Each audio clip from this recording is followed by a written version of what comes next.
So welcome everyone to the methodology research methods 2 class. And I would like to start with something that is usually left out of any methods and methodology classes, and it is concerning the elements that we are working with. So this is, I don't know why this is very often forgotten, but this is something that is very important that we cover, because you will see that the different elements play different roles, and we cannot just handle them as a single thing. So there are various structures that we are trying to understand, various phenomena that we want to try to understand, and this is what we want to start with.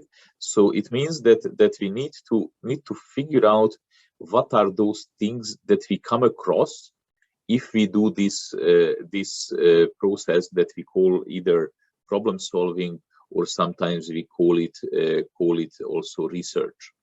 Now, the first thing is that I need to remind you of something very important, and that is that I will complicate that much more later on.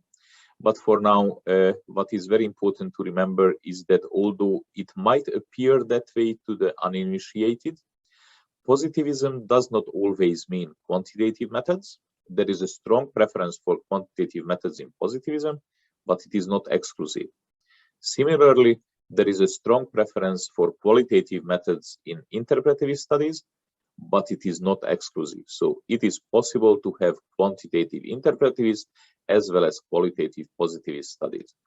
Now, what we have as a sort of problem that we are facing, it is that we, in this kind of human and social studies, so it means that it is disciplines that study human beings and groups of human beings, organizations of human beings and such.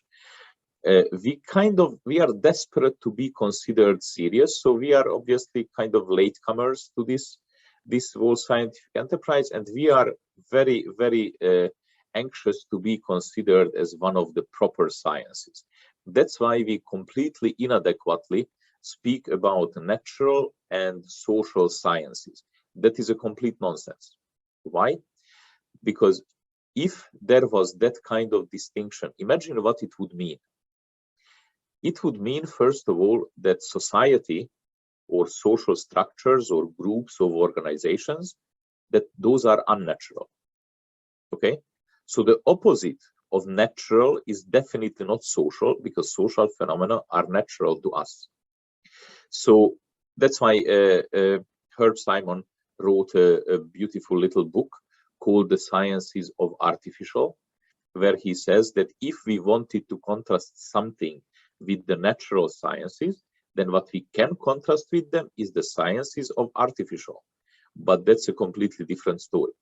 So therefore, when I talk about these things that we want to study, which is in the realm of humans and social phenomena, and then I talk about human and social studies rather than human and social sciences. Now, there is another problem with when psychology and sociology and management and such wants to be considered as a strict science, and it is that then they end up with this physics envy, meaning that they want to copy those things that make physics great.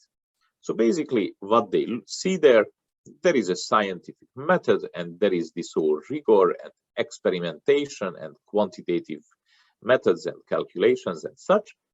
They want to copy that. Now, the real problem with that is not so much that they want to do something that works in physics.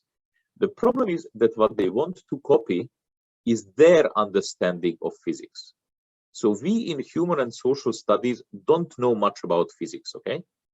But we want to copy what we know about physics, and trust me, I interviewed 8 Nobel laureates in physics. What they do has very little to do with what we think physics is, okay?